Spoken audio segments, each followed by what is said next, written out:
it was like, oh boy.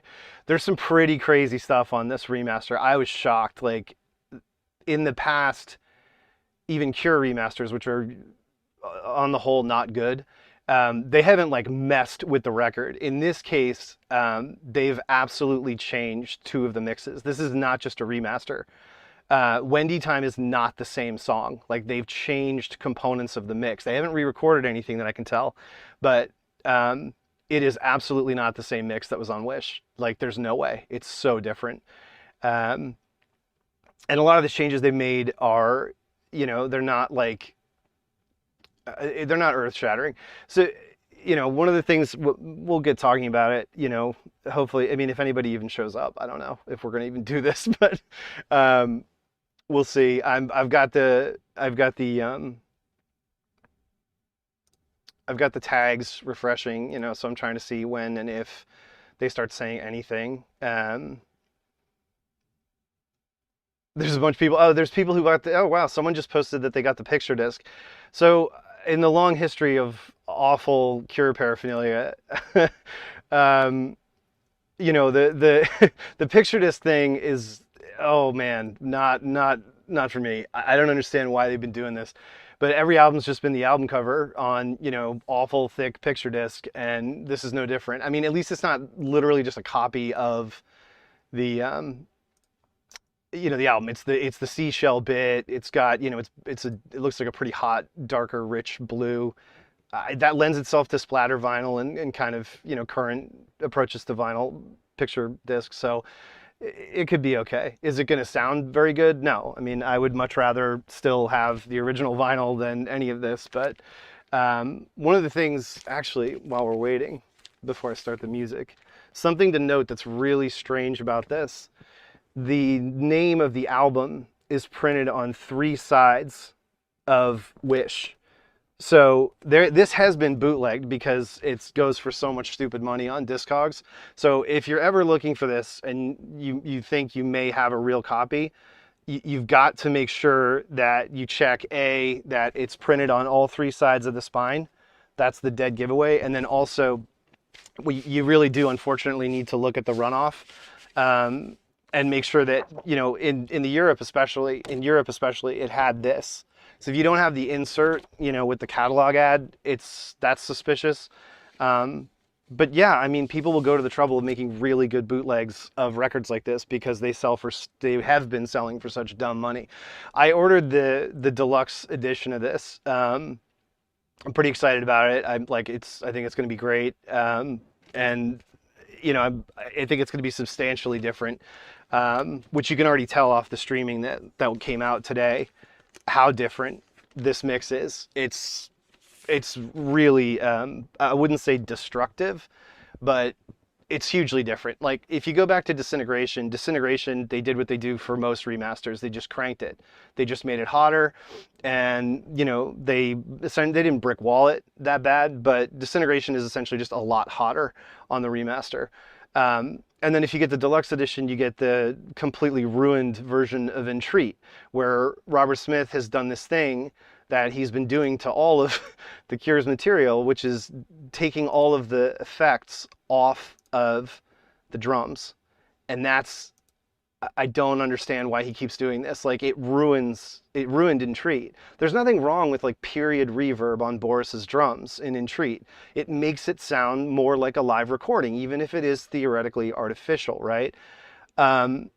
What I find is that this change he keeps making, his ears, I don't know what it is, but you go even to like the mixed up deluxe edition with his disc of remixes, he just won't put any effects on drums. So what happens here, he doesn't do this, there's no change necessarily to the masters of Wish, but on the bonus discs, you've already got examples of this. So he does remix the big hand and he ruins it versus the original version of the big hand that was at the end of Picture Show, which has tasteful like 1990, 1991 reverb on the drums. Now it sounds, my joke on Twitter is it sounds like a paper towel. Like, it's so dry and it's so dead and so flat, it doesn't sound good. Yeah, give the drums to Robin Guthrie. Give everything to Robin Guthrie, right? He mean, you know, he did that Hatchie record. He did a great job with that, you know, giving her a new version of Chapter House's Pearl. But you know, it's weird. Remastering is a dark art. And so the other thing he does on the second disc of this is he presents and I again, the marketing of these things, the changes and stuff, I don't know what they're doing, but there is a new mix of From the Edge of the Deep Green Sea on disc 2. And it's exactly this modern, flat, no effects drum thing that Robert Smith does to everything now. And it sounds awful. And all you hear is his vocals are turned up to 11 and the drums are turned up to 11 and there's nothing else there. So I don't know. You know, is this worth it? If I compare this, you know, and I'm wondering what's going to happen too, if he's going to reissue, remaster, show in Paris, or just a huge set of Wish live performances, because they professionally recorded and filmed so many dates on the Wish tour. There's an incredible array of live performances there. But the problem is, you know, the mix you're going to get now, based on what Smith and company have been putting out, is going to be totally flat. So how excited can I get about some, you know, 3 CD Wish tour retrospective that combines show, Paris, and like a ton of other great cuts? That was a solid tour. You know, it wasn't as good as the Disintegration tour. That's the Cure's peak. The Prayer tour, right there, one of my prized possessions for sure, that poster. And I just, you know, it's a strange issue with him. This is not the thing. It's starting, Alex Espana. It's supposed to start in 5 minutes. I'm watching Twitter for when Robert starts. I'm just refreshing the hashtags and we'll see what we get. But yeah, so the second disc has got an incredible array of rarities, but they've been messed with, right? So Lost Wishes, to get more clarity, whoever mixed this, it says like the Dim D mix or something. And again, this may be theoretically the original mix, but they've used phasing to push the instruments apart and give it more clarity so they can get more treble on some of the tracks. And what happens is it creates a lot of phasing problems. So to me, when I listen to the original Lost Wishes, which you can get on YouTube, and there are plenty of people who've uploaded really good copies. When I listen to the original cassette, or the CDRs that went around forever, Lost Wishes doesn't sound very good. It's never been like a polished mix. It's very much like a demo mix, but that's fine. It's better than like a 4-track. They were always cherished sort of artifacts, but what you get now is this attempt to improve and boost the sound. And what's happened to it is that it sounds like a bad MP3, the 4 classic Lost Wish tracks. So that's sort of frustrating. But there's a lot of really cool stuff on the second disc, particularly the complete 4 set of the initial demos for Wish, which show you how much different this album was going to be. So I have a podcast about this and about all but 4 Cure albums complete that I've been slowly eking out over the last few years. There's a Wish podcast on Spotify that I did under the Shallow Rewards channel. I did it last June or July. And I go into tons and tons of speculative, you know, fan theories and critical, you know, attitudes, and then my own passionate teenage fandom about this album. So, I mean, I don't want to rehash everything that I had to say on that podcast during this, but the 4 tracks that define the argument that I make in that podcast, that Wish is a complete 360 from where it began, are the original recordings of Big Hand, Letter to Elise, Wendy Time, and I forget which other one. But they show you that the record starts as a response to Baggy, essentially, to you know, the Happy Mondays, the Stone Roses, and all that stuff. But then Shoegaze blows up right while they start working on that. So the initial presentation of A Letter to Elise, which I love, has this, you know, monster wall of sound Shoegaze guitar solo at the end of it. It's almost like End, the last track on this album. I Am Close. Okay, so apparently Robert Smith is 4 minutes away from the from the dressing room. He's tweeted, "I am close." So Ready, 3 seconds ago. I can't believe this. So whether or not it's him, it looks like Robert Smith is about to kick this off on the Wishlit, the listening party hashtag. So I've got it ready to hit play. I hope you all do too if you want to listen along. I'm not going to be playing the audio over the stream, so you can just, you know, take my audio and put it wherever you want in your room or your headphones and make your own little simulation here. I don't know how they signal this. At some point they say go or something, I guess. Um, the last tweet, is he tweeting from his account or the Cure account? He is tweeting from the Cure account, so okay, great. We'll see what happens. Is anyone even watching this? 30 people. Sure, I'll keep going. This should get a lot of traffic. I mean, Tim does really. Here we go, on my mark. Okay, so Robert Smith says on my mark. I'm getting ready to double click here, and then I'm just going to let it play. I don't know. I mean, I don't believe there's any way to do this except refresh Twitter, so I'm just going to keep refreshing Twitter, and then we'll get it started. And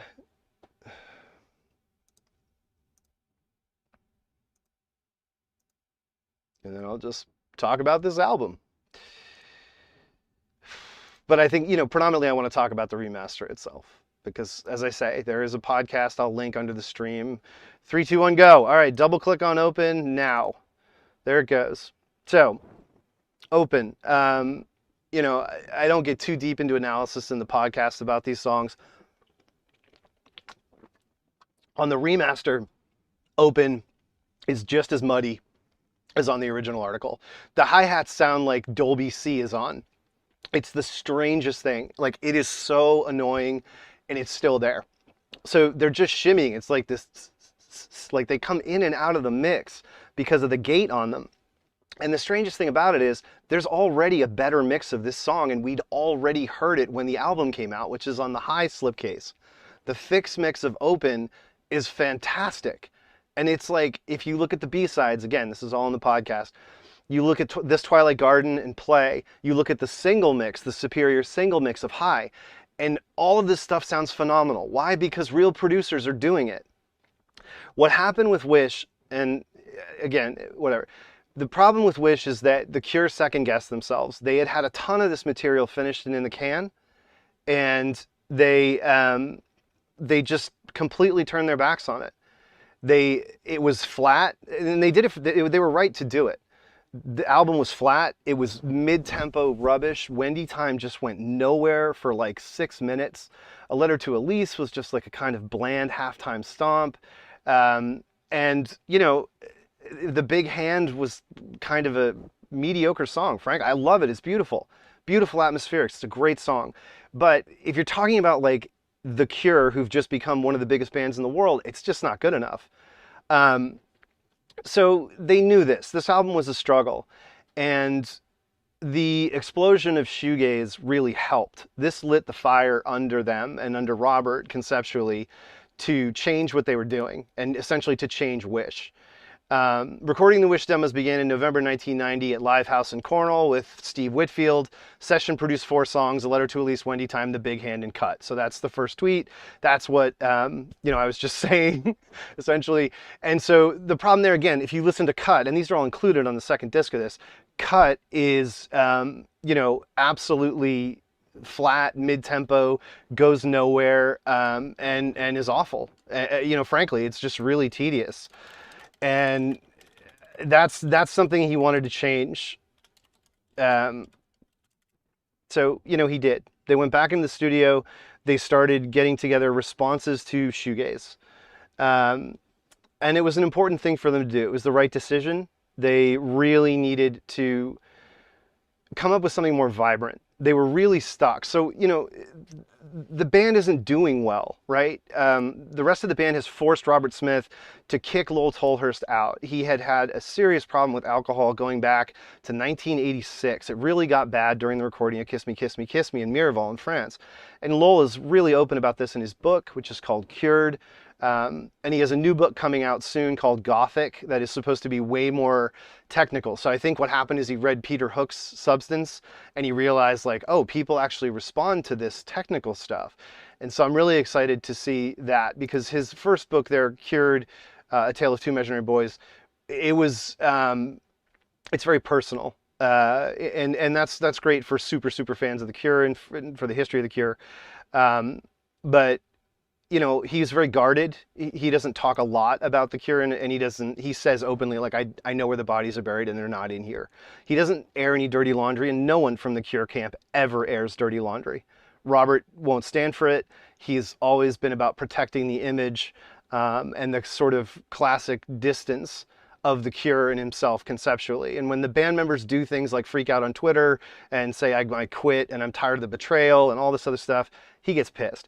He got pissed at Roger O'Donnell because he published diaries describing the recording of Disintegration on the internet back in like 1999.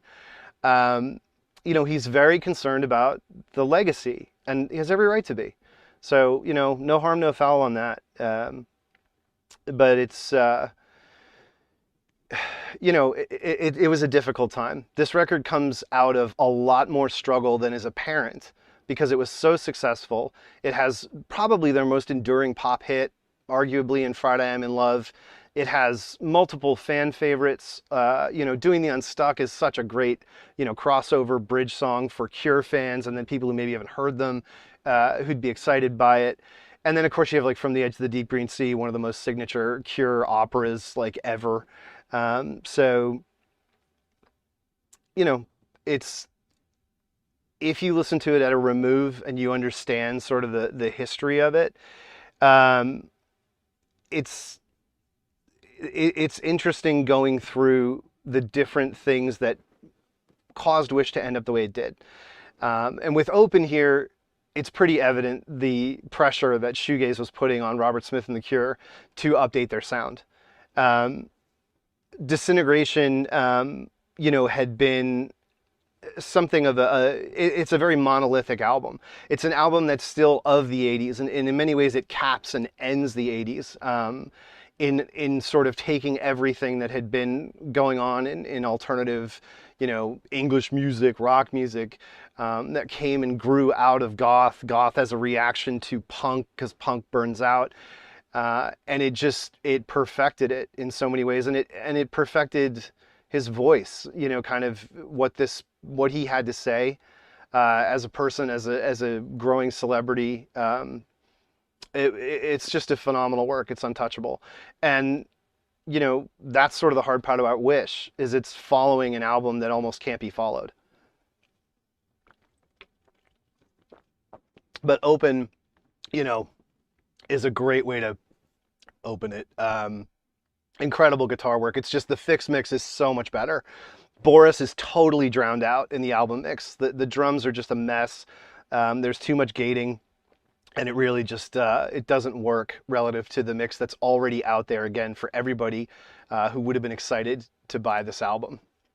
It's a strange thing, and it's followed up, you know, the lyrics are about the deranged perspective, loss of control, and banality of believing oneself to be defined by the role of singer in a famous band. Yep, and it has like one of everyone's favorite lines, "The way the rain comes down hard, that's how I feel inside." As soon as I found the tuning for this, I started writing it quickly and knew it was going to open the album. Most of the rest were band efforts based on the B-sides. Yep, I mean, you know, I say a lot of this in the podcast, and a lot of this is interesting too, because it will confirm or refute some of the suspicions I've had. So now we're into High, and again, the album mix of this is terribly flat compared to the single mix. It doesn't have the synthesizers triggering under, and it's just not as good. But on the remaster, there are significant improvements to High. The kick drum is way too loud. So they've really pushed that up. Excuse me. And, you know, there's things about the album mix of High that are great. It's got more space in it. There's more space for that kind of, you know, almost like rim shot on Boris's drums. There's more space for the bass, but it's not as fluid. It's like everything on Wish. It's very dry, and it's very kind of, you know, it's woolen, it's warm, but it's stiff. It really needs, you know, it just needs more space. It needs more breathing room, more treble to kind of make it alive. And that's what's in the single mix. So, you know, I would, anybody who likes this or whatever, on the third disc is the 12-inch extended remix of the single mix. So it's just sort of like paging through measures of the single mix. But if you go and get the Digipack for High, which is, you know, anywhere, Discogs, anywhere used, it's not hard to find. I think the single mix is also actually on uh, galore. One of the greatest hits packages is probably the single mix, and that's where I go every time for high. But it's a great single. It's the single I prefer. Um, Robert just tweeted, I love the way the bass six sounds on this album. Wish was recorded at the Manor. This is Jane Seymour's mansion. Engineered by Dave Allen, assisted by Steve Whitfield, produced by Dave and me, and mixed by Mark Saunders. And so this is the problem. Dave Allen was the Cure's producer throughout all of their big albums in the 80s. Head on the top through Disintegration is all Dave Allen, or Dave Allen with the band and mostly Robert's input. But Robert doesn't like put his foot down and start affecting the mix of their records until Wish. He basically says he thinks that Dave Allen's mix is too, dated 90s, reverby, whatever. And so they give it to Mark Saunders, and Mark Saunders just basically, brick walls everything. I mean, he doesn't actually brick wall it. This has still got a ton of headroom. It's still mixed very quietly. Because the loudness war doesn't start really until Oasis. But Dave Allen would never put a guitar anywhere near as loud in the mix as Mark Saunders did on Wish. It sounds like a different band, because the person who's been kind of structuring and creating the sonic markers all along for the last 6 years of this band is no longer in the picture. So we're into Apart. This song is way too long. So Apart's almost 7 minutes long, and it's beautiful. It's sonically beautiful. The lyrics are also great. His delivery is starting to get a little bit too sort of aching. I don't know how else to say that. I do say in the podcast, Wish is the album where Robert Smith becomes his own context, his own subject. This is the album where he starts singing about how hard it is to be a famous rock star. And everybody was okay with it because the Cure had blown up. Like, they weren't a secret anymore at all. They were playing 50,000 seat arenas sold out across America in 1989. Like, it was silly how crazy big they got during Disintegration with Love Song, and with just kind of like the Cure, had become a bigger zeitgeist kind of band for alienated youth, and there were more and more of them. And it's the whole, like, I refer to this as the pre-Nirvana utopia. Like 87 to 92, you have so many important things happen, from Jane's Addiction, The Cure's Kiss Me, Kiss Me, Kiss Me, Just Like Heaven was a big hit. And Disintegration, and at the same time, Depeche Mode's Violator. The maturation of all of these huge English bands. New Order's Substance is another record that just exploded during this time. True Faith, Technique kind of didn't really hit very well in America. It was too much of a classically Balearic dance record, to really break and do much on American radio, which is still so conservative and boring. But anyway, it's a period that was ending, and Nirvana was the exclamation point, or whatever analogy you want, that ended it. But there was lots of great stuff going on, and it was stuff that wasn't packaged and translated by the media. It didn't get the attention that you would need to feel less afraid of embracing that band or that music. Like, you didn't have to worry about listening to Nirvana. Listening to Nirvana was cool relatively quickly, like within a few months. Listening to The Cure, you still got some stick. You were signing up for a little bit of an outcast scenario, right up until this album. I mean, this album is when The Cure's normal. This album's when Violent Femmes fans, college rock, REM people, they're all buying Wish. I mean, Wish goes platinum, double platinum in America really quickly. And I wonder what those people would have thought of Apart. Like this really spectral, ghastly 6.5 minute dirge. Incredible guitar work in this. The guitar solo is just so beautiful. Beautifully written, beautifully played, and as Robert says, it's the bass six. That's the key to so much of this. And yeah, he's saying, strange. Well, Robert's probably in his cups after a long set. So anyway, he always says all this obtuse melodramatic stuff on Twitter. He just said, a very sad song, this hard to listen to. I don't know if it's hard to listen to, like versus, faith or pornography, but it is a beautiful song. I mean, this, To Wish Impossible Things, this is the dark, kind of somnolent, psychedelic thing that they had going here for this album in particular. And it really works. It's just that they second-guessed this record big time. They hugely second-guessed themselves, and they ran back and they re-recorded a whole bunch of stuff, and you can hear it.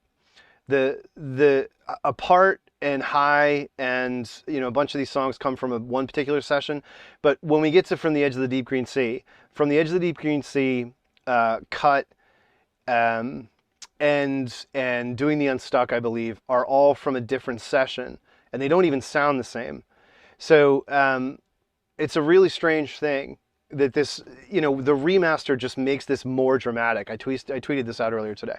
The remaster makes it more explicit and more dramatic that this album is a compilation of different sessions and really different mixes. Like the clarity of the drums right here on Apart it was already incredible and so rich, but it's exaggerated by the remastering to the point where when you get to From the Edge of the Deep Green Sea, it's all so like flattened and washed down that it doesn't really sound like it's the same album. The frequency responses are all over the place. There's so much wash in Cut and in From the Edge of the Deep Green Sea and Doing the Unstuck, and Cut. I said Cut, sorry. And this makes it a very strange experience, even stranger than the album already was. It exacerbates and underscores a strange thing about this record, and I don't think the album benefits for it necessarily. But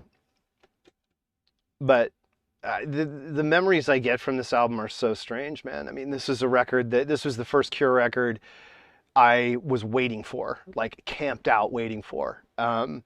I first heard the Disintegration, while it was out. Like when Fascination Street was the lead single, I heard that. I saw it on MTV probably, and I got the single. And like that was the start of my journey with the Cure in late 1988 or something. I don't remember.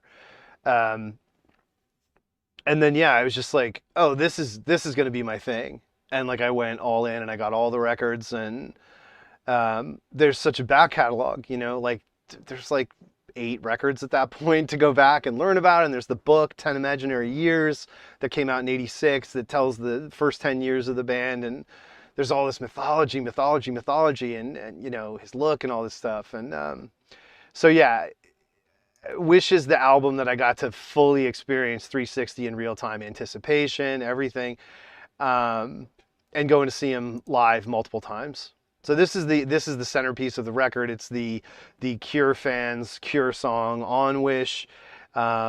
ABC in concert, yeah, they showed clips from, that was not from the show, that was from another show. So that's a funny thing about this, and From the Edge of the Deep Green Sea is a good song to talk about it. The Cure recorded, I don't remember how many dates on the show tour, knowing that they knew they were going to break up. And they had a full English film crew using English PAL cameras and English power supplies. It was so incredibly expensive and impractical. And it created just nightmarish logistics problems, and it was just silly. It was nuts. But show, nothing else looks like show because of it. It's a really strange document that I have on Laserdisc. I have all the Cure's Laserdiscs. So yeah, there's show. This is from the tour in support of Wish, and this is the Laserdisc of that.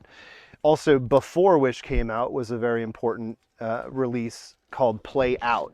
So when I talk about those 4 tracks that they recorded before Wish, you hear all of that here on Play Out. You can get this on VHS. I don't know if they did a DVD, but there's bootleg DVDs of this Laserdisc on eBay, get them. If you can afford like the 30 or 40 bucks or whatever, there's someone selling DVDs ripped from this that have been upgraded through a wedge box.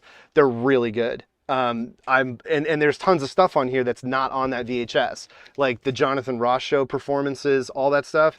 It's not on here. It's only on here. It's not on the VHS that came out in America. It was shortened.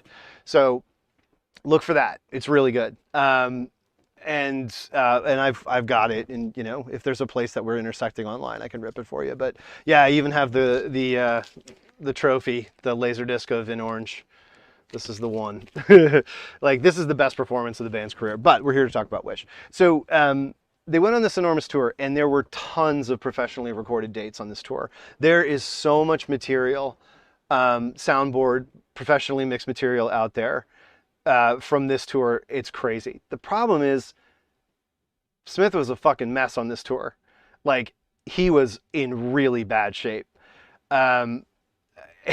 Again, I'll try and leave those kind of sentiments to the podcast I already recorded. And you can go get that on Spotify. As I said, I'll repeat that because it looks like a lot of, well, not a lot, but you know, some people have joined and hadn't heard that. So again, Shallow Rewards on Spotify. I had done podcasts over the years about Cure albums, and this one in particular. You know, I have some pretty contrary opinions about what was really going on with the band at this time. It was not a good time. And when I saw them, Smith was really fucked up. Like, he was shit-faced. It got worse in the late 90s, but, you know, the Billy Corgan story, the famous Billy Corgan story, that happened on the Wish tour. It was weird. He was just in a really bad headspace. There's a bunch of interviews, too, where you can see that he's clearly, like, hugely hungover from the night before or, like, zooted, and he's a dick. Like, there's an interview where he shits on Tim Pope, and he's just like, the High video sucks. It's the worst thing he's ever done. It's not fun. Like, he just does some really weird stuff.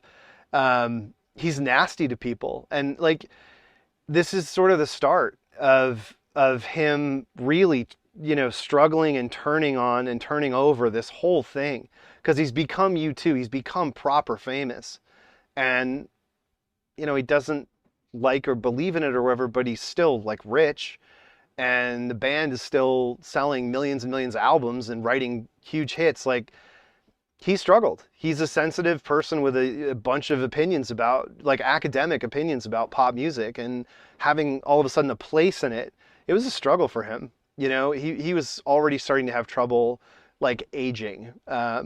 A song about a very psychedelic trip. I'm not sure it ever ended. Yeah, so if you're not aware of this, Robert Smith was a massive acid head. He had stopped doing it after '83, the glove stuff, because he was really effed up. But during the Prayer tour and the Disintegration tour, he got way back into acid, like huge. And then he got big into ecstasy. And Wish is totally about him, like, just being out of control, partying all the fucking time with XFM, with, you know, Sean Hughes, the BBC celebrities. Like, Smith they won the Brit in 1990. I mean, this band was as big as you could get as a band, you know, not as a pop, dance pop thing. He appeared on Top of the Pops, Jukebox Jury with EMF, and they played Unbelievable. And Robert was like, well, you know, this is a nice pop ditty. It remains to be seen if they do something else. And then there was the journo on it, I think, who was like, hey, you know, why do they need to do anything else? Like, why do you got to treat everything like it's this great grand scheme or whatever? And he's totally right. And then they bring EMF out. They walk out behind Robert Smith. It's the most awkward thing. Like, it's on YouTube like everything else. And so are those interviews I talked about where he's like just being kind of a prick. And, you know, the other thing, too, while we're on the subject of live and touring and the trouble they were in, Simon totally fell apart on this tour. Bad. He had to be replaced by another bassist for the European leg at the end of the show, at the end of the Wish tour. He was that bad. They called it pleurisy. Yeah. It's tough, man.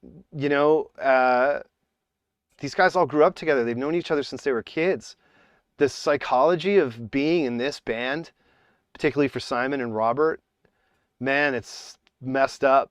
It's just messed up, and it's messed them up at various points. If you don't know, Lowell Tolhurst has a podcast with Budgie, the drummer from Susie and the Banshees, the Creatures, the Slits.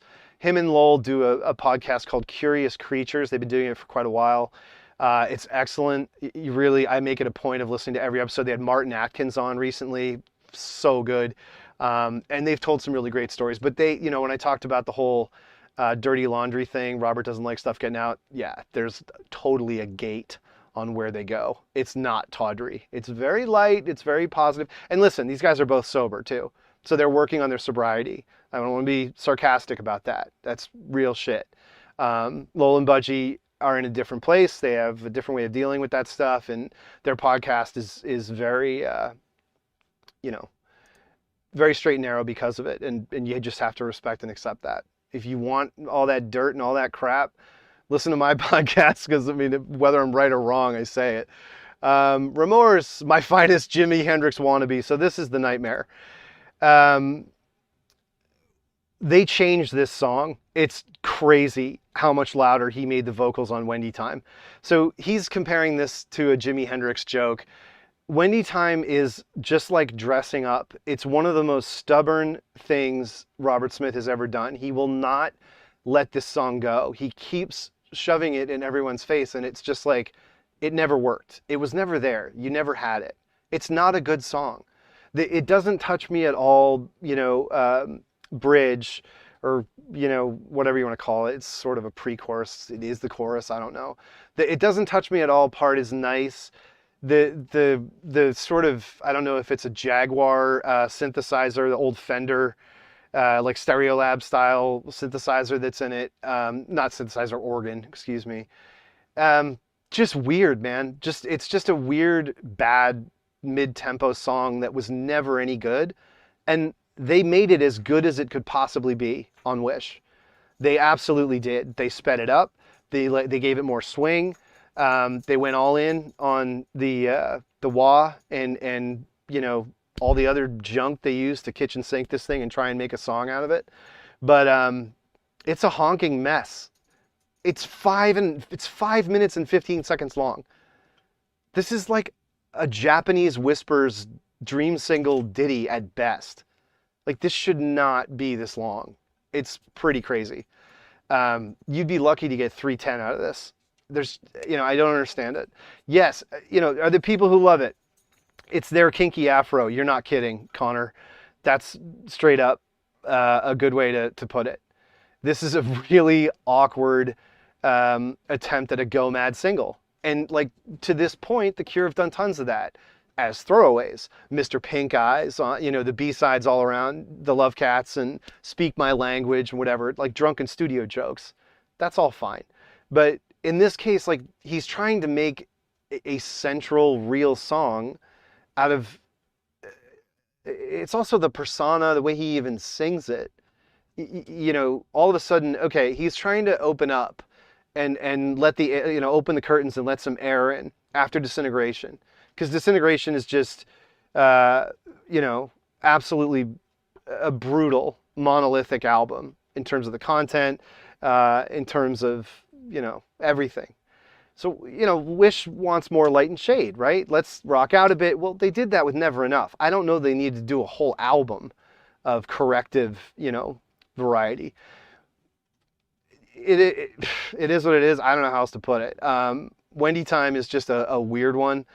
And all I can say is this remaster makes it about as good as I could imagine it ever being. It is surprisingly different from the original mix, but it is a different mix. Let's see if he talks about it. One of the early demos sped up and wad down. Yeah, okay. Another song about the world, the weird and wonderful Wish world. I still find it strange that complete strangers can start talking to me as if they have known me for years. Yep. Making this album, I used to get going around 4 p.m, go to the pub, come back, go for it. Okay, yeah, wow, must be nice. Yeah, it's strange. It's it's just a song that it doesn't work. Just flat out, it doesn't work. And it's funny that it's paired with Doing the Unstuck, right? Because this is their monster, floodlights to the sky, beaming, shit-eating grin, let's go crazy, forget everything, forget your troubles, throw the suitcase out the window song coming up. And Wendy Time is like this sort of shade of it, where he's trying to get that out there and to represent that, that it's not, I'm not doom and gloom, I'm going to shake it up, etc., etc. Fans don't need that because we've gone back and we know the Love Cats and we know, Why Can't I Be You and all that, the crazy singles and Hot, Hot, Hot that the Cure have done over the years. But new fans who came to them because of Love Song, let's say, and had barely heard any other material, Wendy Time is, I don't know what it's supposed to be. I mean, to me, the best example of them shaking up their sound probably ever, would be Harold and Joe, the B-side to Never Enough. That's all they ever needed to say in terms of touching on other genres and baggy and Euro dance and all that stuff. Harold and Joe is a monster, awesome curio in their catalog.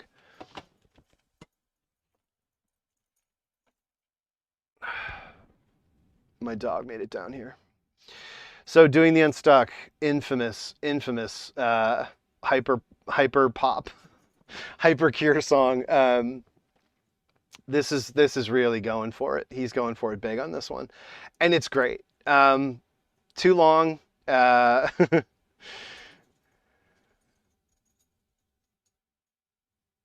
Pearl would add their thing, then I would sing. Boris would add final bits of weird stuff. Blah blah blah.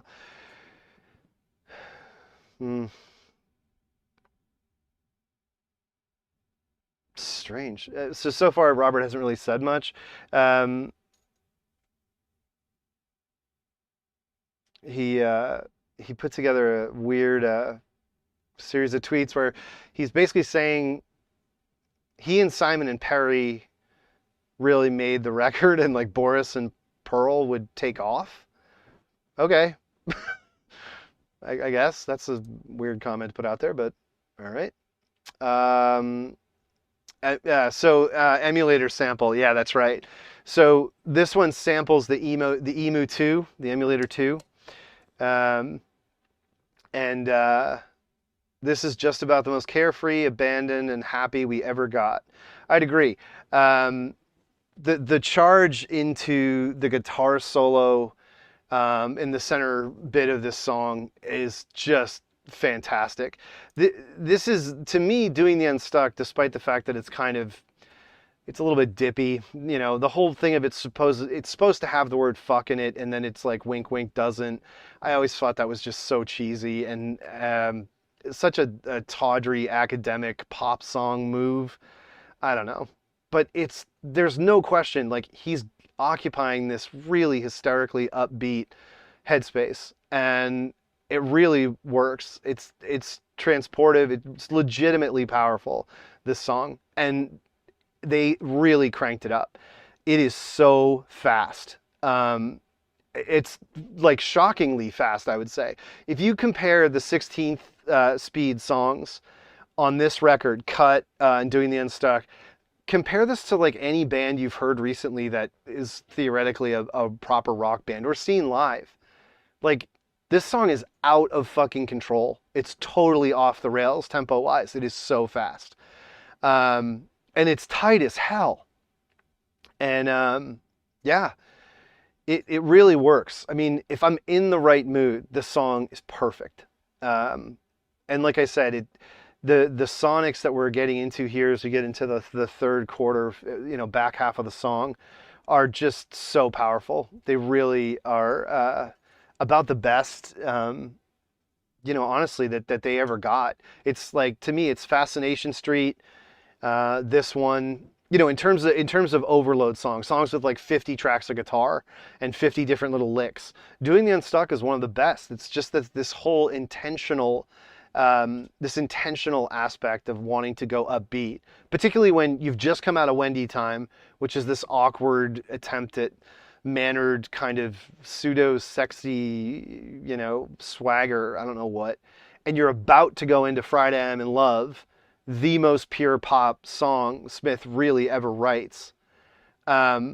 this central part of the album is, uh, it kind of stands on its own as the upbeat core of the record. Because then you come out of Friday I'm in Love and you go into Trust, which I have very strong opinions about as well. Um, but it's an album that just is not nearly as cohesive when you spend time with it and really live with it.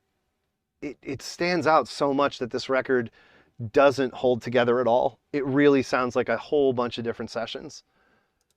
Um, I haven't been refreshing. Oh, everybody who's got their Cure vinyl is just totally flexing all over Twitter. Oh, here's my Friday I'm in Love 12-inch. Here's my this. Yeah. I Wanted Doing the Unstuck as the third single from the album, but was ignored by the powers that be. I don't believe that. That's absolutely ridiculous that Smith is saying that. This is the only other single on the album. It was prepped for a single, but they ended up not investing in it, and so they put it out from show live.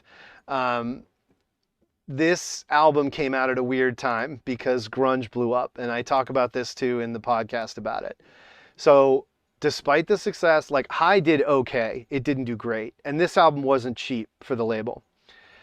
If it wasn't for Friday I'm in Love, this album would have been a disaster for The Cure and for Elektra and Polydor.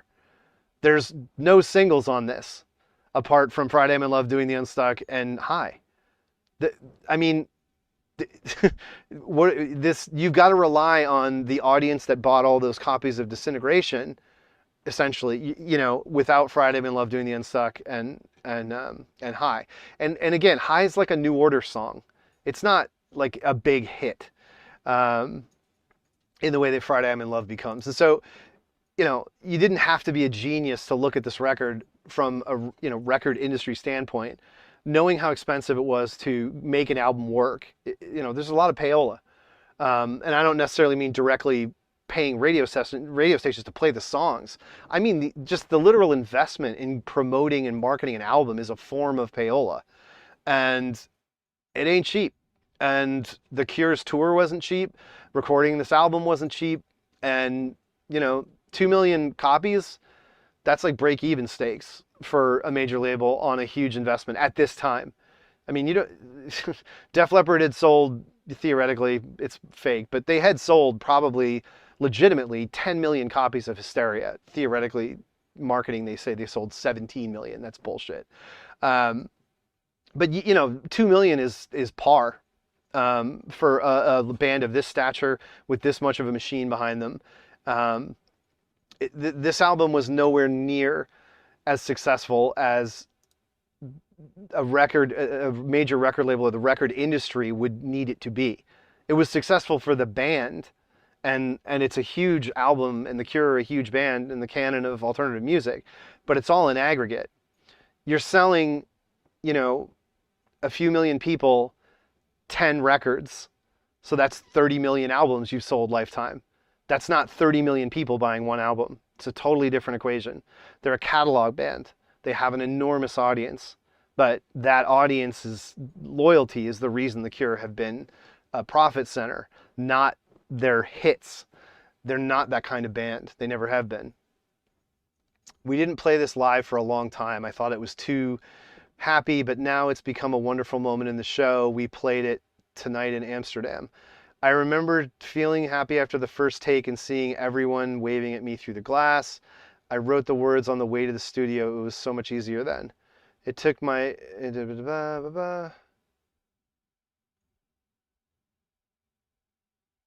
So that's weird. He doesn't go into the riff thing. Interesting. So the riff from this, Robert was convinced he had stolen from somewhere because it's literally just plucking a D chord up and down. That's it. It's just a D chord. And he was like, this can't be. I didn't write this. This has to be from something. He was calling people, freaking out, like, where is this from? He didn't tell that story. He's told it before. It's out there, whatever. And I talk about it in the podcast. But Trust. So that, yeah, this song, this is the one that was like, when this album came out, I was like, this song sucks. This is The Cure writing a wedding ballad. I'm not having this. Like, as a Cure fan, this sucks. I'm not happy about this. Now, this puts me in a minority, right? Because vast majority of Cure fans probably played this at their wedding and think it's the most beautiful thing ever, and it's so heartbreaking, etc., etc. I'm like, no, come on. The Same Deep Water as You is the Cure heartbreak. You know, even Pictures of You, um, and Trust to me is a step way too far. It's just so maudlin. It's so obvious. You know, the lyrics are so drawn out and basic, and it points the way toward the train wreck that is Wild Mood Swings in terms of him losing it as a songwriter and a lyricist. Um, I mean, Wild Mood Swings is one of the most embarrassing things I've ever heard, and I'm like an insane Cure fan with everything they've ever done. Like, I'm also a music critic and have been for my whole adult life, and have 6,000 CDs and albums and everything down here from you name it. But The Cure is still one of the most compelling stories, even as a critic, in the history of pop music. Um, so, I have this, bizarre down the middle of having been a teenage fan. Like, I was in a Cure cover band. My band's high school Battle of the Bands performance is on YouTube. It's on this channel, actually. That is some funny stuff if you want a good laugh after this. But, as I grew older, I and became more critically minded in my approach to pop music, and more of a kind of syncretic, like wanting to hear everything and, studying music as well as enjoying it. Um, the Cure is one of those bands that defies, like, um, time and place, like, versus like Echo and the Bunnymen didn't make it into the 90s. They were definitively a reunion band when they came back around. Um, the Cure's a band that could have stopped in the 80s. They made it about 3 years into the 90s successfully. Wish was their biggest present tense album ever. The Burn on the Crow soundtrack was enormous. Um, and right up until 93, they were still in the public consciousness with that reputation, with the same reputation they'd earned and built throughout the 80s. It just died on its ass with Wild Mood Swings. Depeche Mode made it for sure, yep. But Depeche Mode is a rinse and repeat band. They do the same thing every time out. They just update it. It's Dave Gahan is this sexy, baritone, awesome singer. Depeche Mode, like, Violators is important as Disintegration. And then they had a big hit with I Feel You. And they kept updating their sound, and they were great at it. And they're so twinned with The Cure, with the Beaumonts and everything. Like, it's ridiculous how much they're the same. Killing Joke, yeah, I love what's it called, Pandemonium or whatever, with Jaina on it. That was a great single. Yeah, Killing Joke's big goth record in 94, 95. That was a good one. But they had totally been flatlined up until that. That was like a comeback record for them, I mean, in my view. Anyway, yeah, Trust. I'm just, I did tweet out, I was really surprised by how the end of this has been changed, like significantly changed. It is much more wall of sound. It's not as flat. It's got more headroom than, or less headroom rather, I would say, than the original one. And so Robert just retweeted this sentiment, and he had said it when this anniversary issue was announced. I think Trust is one of the best things we've ever done. It's played with such feeling. It's so, everybody's got their own take and their own ears and their own mind, and it's wild. Oh, someone started tweeting the liner notes. Oh man, that's nice. So someone's tweeting the liner notes from Steve Whitfield. I don't know if they're included in this or where the person who posted it got them. Out of This World, Cure fans just posted it. Interesting. So then the other song, oh, it's not on yet. Letter to Elise. Oh boy. Everyone's posting the David Lynch gif on the trail. Not a lot of activity in the chat. Now I will just listen. So yeah, Robert's having this big, zone out. He loves this song. I don't know. He loves this song. It just never did it for me. Strange. Also, Roger O'Donnell is not in the band at this point. And you talk about all the dirty laundry stuff. Roger O'Donnell just threw a snit on Twitter when somebody made some relatively positive comment about how the band sounds with having more people on stage. Roger O'Donnell was like, oh, like I need someone to help me play these songs I've been carrying for 30 years in concert.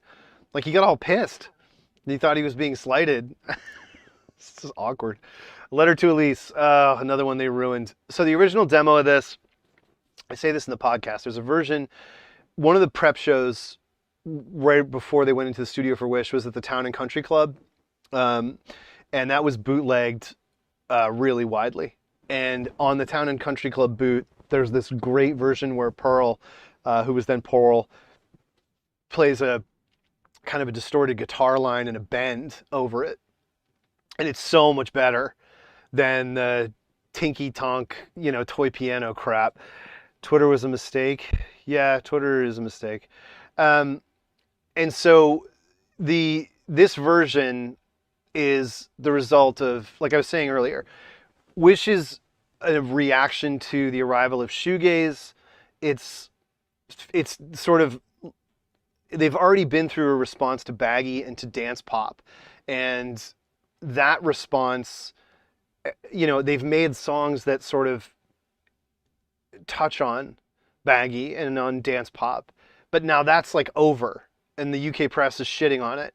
And shoegaze is the new thing. So there's that. And then there's the outsized success of MTV Unplugged and this notion of acoustic, like, authenticity. Acoustic guitars and acoustic non-electric performances are suddenly authentic. It is really weird. It peaks with Nirvana's MTV Unplugged in, a couple years after this. But The Cure do one of the landmark MTV Unplugged sessions, and it's out there on YouTube and everywhere, and you can download like a high-res version from the Internet Archive even. It's so good. I mean, I bought a brand new VHS tape to make sure when I taped it, it was a virgin VHS tape, and I put it in a hard shell case so I would never lose it, and I still have it. I can't believe it. I just looked over. I forgot. This is it. So I got a hard shell newsroom VHS tape from the high school, and I put the unplugged tape in this so it could never get damaged. Oh man, ridiculous. That was a world. And yeah, Unplugged was amazing. And so Perry is Beaumont. He loved the acoustic thing and he thought it was the way forward for The Cure. He was still on about it when they did Wild Mood Swings. But on Wish, in addition to the shoegaze stuff like Open, From the Edge of the Deep Green Sea, and these are all the shoegaze response songs, because The Cure made shoegaze. Like all those bands were Cure fans, like Ride, all those shoegaze bands were like huge Cure fans as kids in the 80s. That like is ridiculous. And it was embarrassing for Ride because like they were getting called The Cure's little brothers and shit. And so they turned down the chance to open for The Cure on the Wish tour because they didn't want to be considered The Cure's baby brothers. Like, what a fucking disastrously stupid move that was. Instead, they went out and did their own tour with Pale Saints. They did a college club tour in America. I saw them with Pale Saints opening instead of opening for the fucking Cure. Way to go, guys. And then they fell into that whole same thing every other Creation band did, where they're like, oh, the Black Crowes are the saviors of rock and roll, and we need to get into Southern rock. It's so authentic and real. Like, we got to play blues scales, man. Wow, man, Ride shit the bed so bad. And they're open about it. Like, I'm not shitting on them. They laugh now. There's so much distance. Andy Bell was in Oasis. They've done everything and reunited 8 times.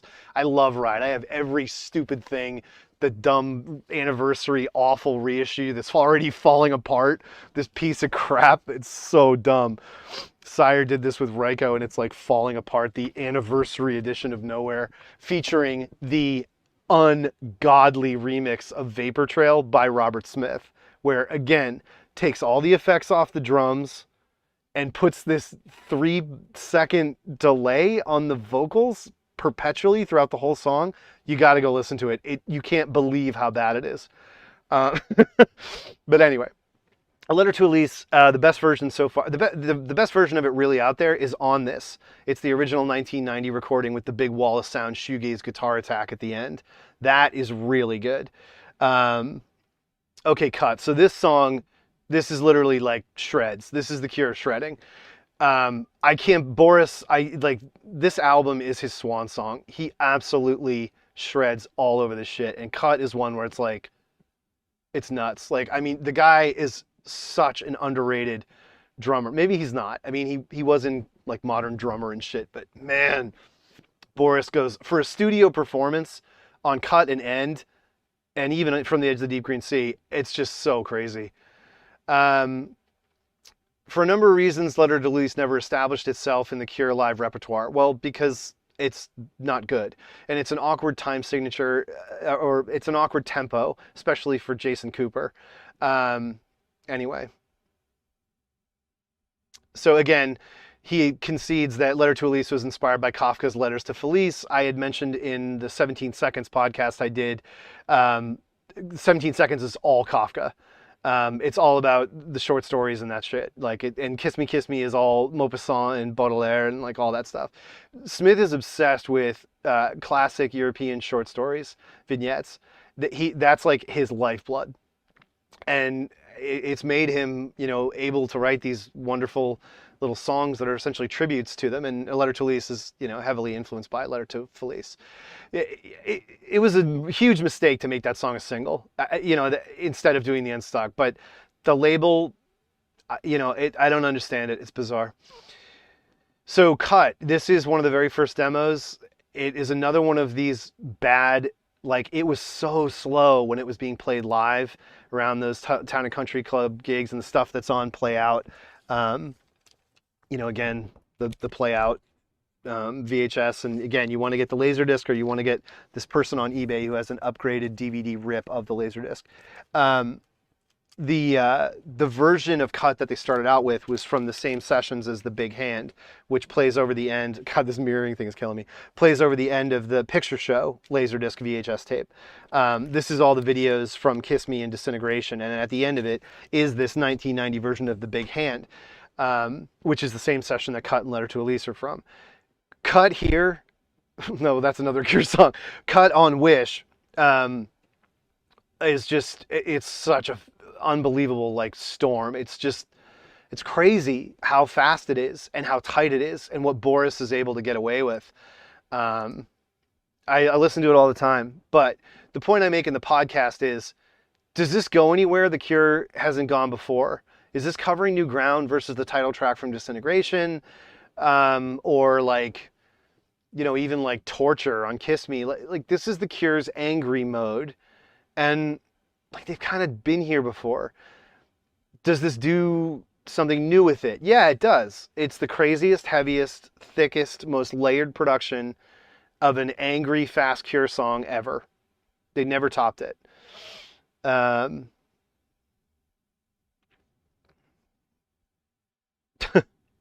sweet. And so, you know, it's it's great. It's a killer rock song. It's a killer shredding song.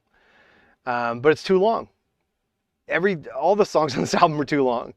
And it was really a struggle. A lot of these songs were around for years, you know, almost 2 full years, some of these. Wendy Time, Letter to Elise, Cut, they'd been around for so long. And, you know, the stuff that he really, you know, quote, writes for it, you know, changes it. It's like he couldn't find the inspiration for a long time, and then he found it, and they were already in the middle of working on the album. And so he went back and you know, redressed that, taking the newfound inspiration and applying it by whipping out literally superior songs in no time at all. Because it's not about how much time and songcraft and whatever.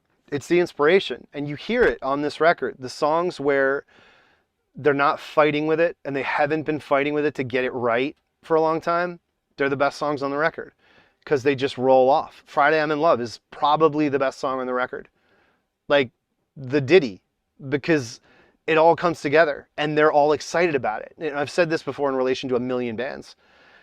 It's like, if you don't get the song to tape while it's still new to you, if you've been playing it for too long, if you've been playing it live and people already know about it, then you go in the studio, it's going to suck. Even if it's the best song you've ever written, you have to get it while it's new and while you still believe in it and while it's still fresh for you and exciting for you. And you can't predict that. So the main thing I would say about Cut is that despite the fact that they fought with this song for over a year to make it any good, they did. This is the best that this song could have ever sounded. They got the right tempo. His vocal performance is through the roof. I mean, he is blasting on this shit. And it fills out almost 6 minutes. It could have been shorter, but they get it done. But I think they vamped a little bit. So this was interesting too. So To Wish Impossible Things, one of my favorite songs on the record, gorgeous ambient sort of piece, very somnolent, all those words. But it shouldn't be on the album, and neither should Wendy Time. Wish should be 10 songs. It should not be this long. It's not a strong enough record, and there's too much, there's too many different ideas that don't flow. To Wish Impossible Things doesn't work on this album. This is a perfect B-side for this album. It calls back nicely to Kiss Me, Kiss Me, Kiss Me. It's one of my favorite things. It's one of my favorite sets of lyrics Robert Smith has ever written. It's so simple and in an authentic and honest and beautiful way. And the riff and the space and the production and all these choices, they're just note perfect, but it does not belong on this album. It just reinforces the fact that Wish is cobbled together from a bunch of different sessions and a bunch of different ideas that go back over the space of 18 months, and it just doesn't all work. Yeah, Wah-wah is a strange thing. For the Cure to be using, I guess. You got to remember though, if you haven't heard it, I mean, The Kiss is one of my favorite Cure songs ever on Kiss Me, and it's all wah. But I don't think it's actually real wah. I think it's the Boss T-wah, the pedal wah. I'm not positive, but I'm pretty sure. Yeah, no, and Jake, I say that in the podcast. I think my suspicion was that when you listen to these demos on the second disc of this, I think it supports my contention, which is that as Robert started to listen to what they were putting together, he thought it sounded too much like Kiss Me, Kiss Me, Kiss Me, and it was too regressive. It's too psychedelic. But the thing is, the fans, the kids like me, we all heard that shit. We heard this Twilight Garden, we heard Play, and even the single mix of High, and you'd been hearing Wendy Time and Letter to Elise live and on Play Out. And all this together, almost the whole album was out there. And it all sounded like this twinkly, goth, psychedelic Kiss Me thing, just with a little more punch and authority. And then you get the album and it's like muddy shoegaze and a couple of pop ditties. And it's so evident that he second-guessed this album. Robert Smith second-guessed Wish while recording it. And even the band, potentially. The process of recording the album was interrupted by their reaction to influences they should have been working through before they went to the studio. And this is sort of the problem that the Cure have had since Kiss Me, but it's been a blessing and a curse. They live in these manners while they're recording. They have no responsibilities. Everything they ever need in life is taken care of. They just play all the time. And the positive of that is you can come out with an album as perfect and incomparable as Kiss Me, Kiss Me, Kiss Me, or you can come out with Wish, which is not a failure by any means. But as I say, the remastering makes more clear that this album is a little bit fractured and not necessarily as cohesive as as Disintegration, certainly. To Wish Impossible Things is the title track, another gorgeous melancholic piece, my favorite song on the record, says Robert. I agree. It might be my favorite song on the record. It just doesn't belong on the record.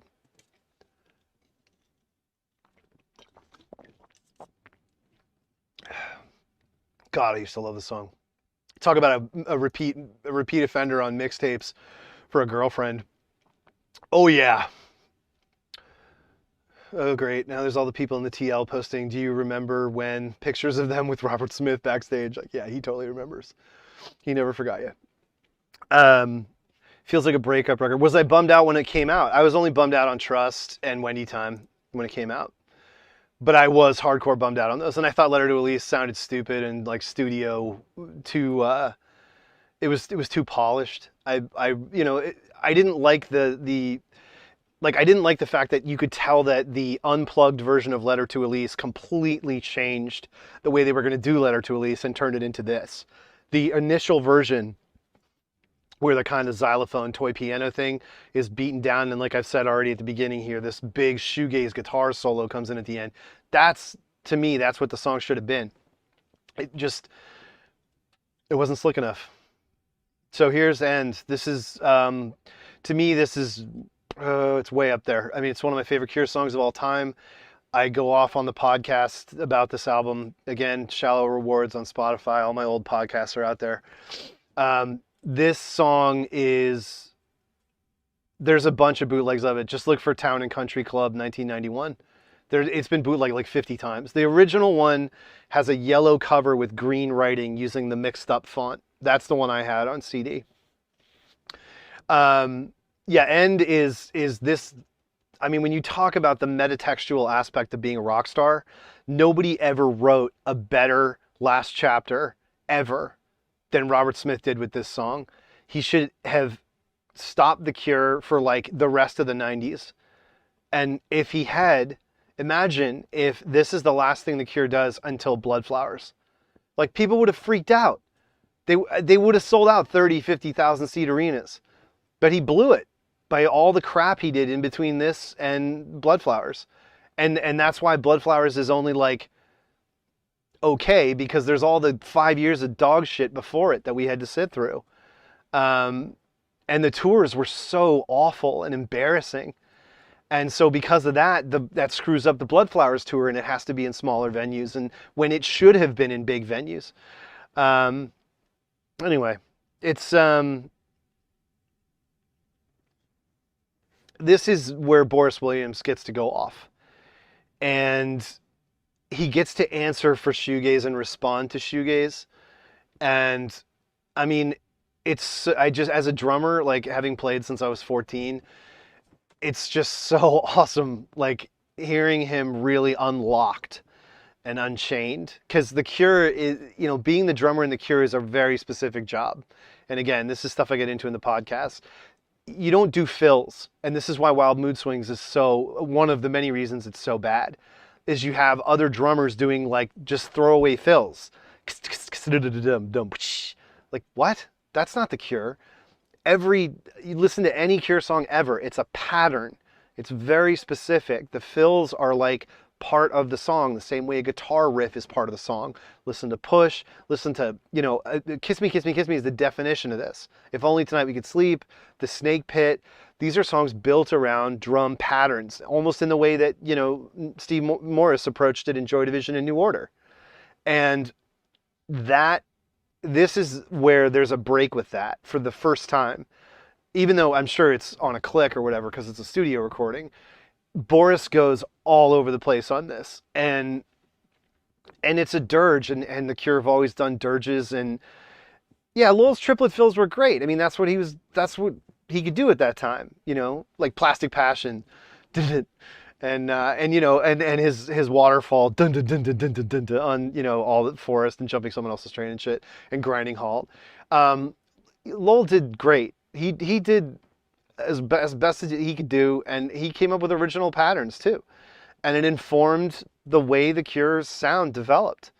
There's a little bit of a difference with Andy Anderson on the top, but not much. It's still, lockdown, pattern-based drumming. And it's a hallmark of the Cure that's not necessarily understood.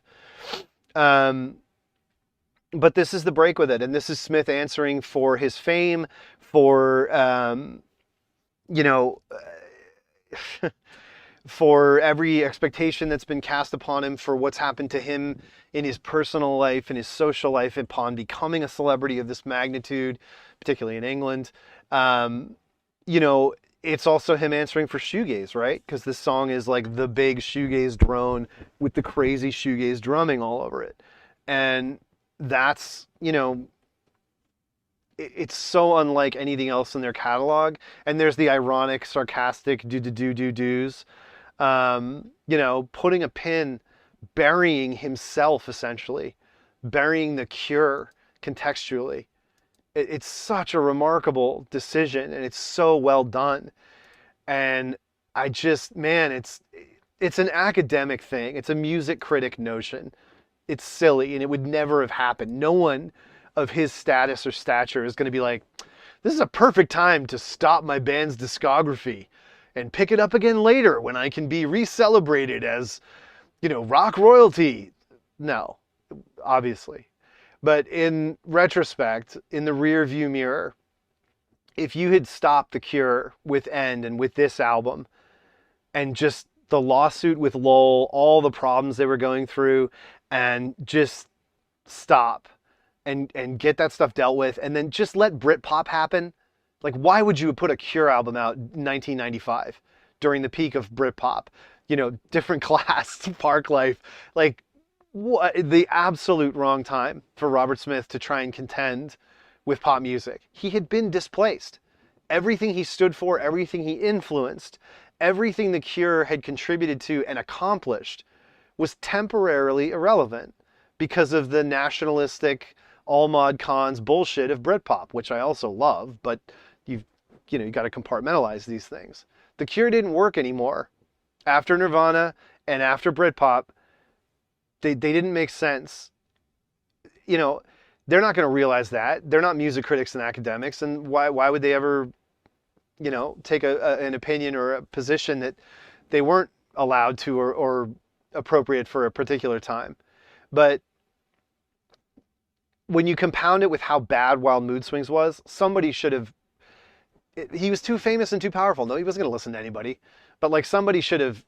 It would have been great if somebody had been able to get through to him and be like, this isn't your time. Like, you need to go away for a while. That's what the big boys do.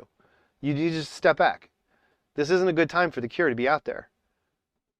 And like, it would have made everything so different. Man, the whole 2000s would have been so different. And like, The Cure fixed everything once they got Reeves Gabrels in 2012. Now they're like a solid, every time out you're getting your money's worth live draw. But the 2000s was a nightmare. It was all bad. And I mean, that's the podcast I haven't been able to do to kind of tie off this thing so I can go back to the three I never did, which is Head on the Door, Kiss Me, and Disintegration. At some point I will. I haven't been able to find a thread that's interesting to listen to. But so this is the Big Hand demo. And again, listen to how bad the snare is. If you're streaming this on Spotify, you should be already in the Big Hand. I can't believe how bad the snare sounds. Like the original mix of this, I tweeted it out, it's on YouTube, from Picture Show.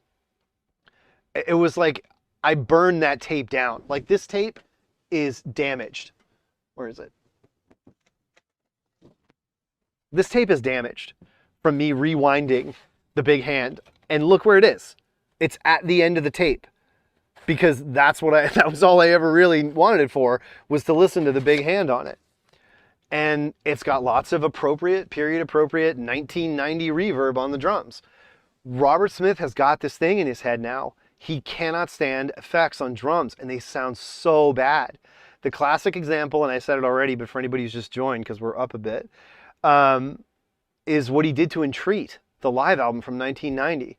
It's appallingly bad. It's included as a bonus disc on Disintegration's Deluxe Edition.